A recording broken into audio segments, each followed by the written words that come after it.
Late last month, a ship loaded with arms was intercepted in the northern Lebanese city of Tripoli.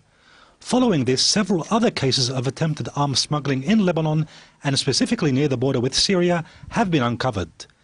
This has been accompanied by the emergence of armed Salafists in northern Lebanon, together with the arrest of individuals charged with affiliation to armed terrorist groups.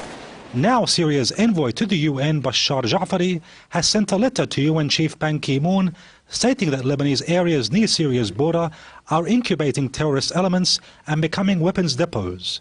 Ja'fari said that weapons were being shipped to these areas and that the head of the so-called Free Syrian Army, Riyad al-Assad, had recently arrived in Lebanon to set up a buffer zone. Lebanon is the weakest front with Syria, and especially North Lebanon.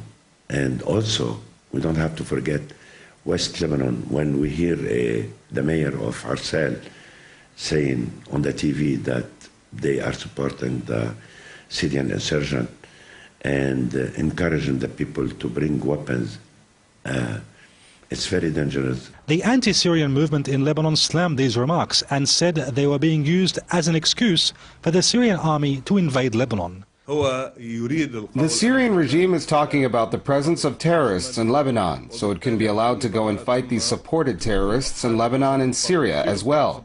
But the Syrian revolution has nothing to do with terrorism, and the Syrian regime is only trying to export its crisis to Lebanon. But analysts highlight the sequence of events which have recently taken place. US Senator Joseph Lieberman made a tour to the region last month, which took him to Saudi Arabia, Qatar and Lebanon, where he visited the northern border with Syria. Lieberman, like both Saudi Arabia and Qatar, is a staunch supporter of arming the Syrian opposition and has argued for creating a buffer zone. Lieberman did not come to Lebanon to make tourism. He came to see by his own eye, what's on the land, and to go back to America as he did, and to push the American administration. Lieberman is also a staunch supporter of Israel, whose government has openly expressed its support for the downfall of Bashar al-Assad. Lebanon has been focusing on disassociating itself from the unrest in Syria. But now, with these developments, the Lebanese government finds itself strongly associated and hence obliged to take certain steps.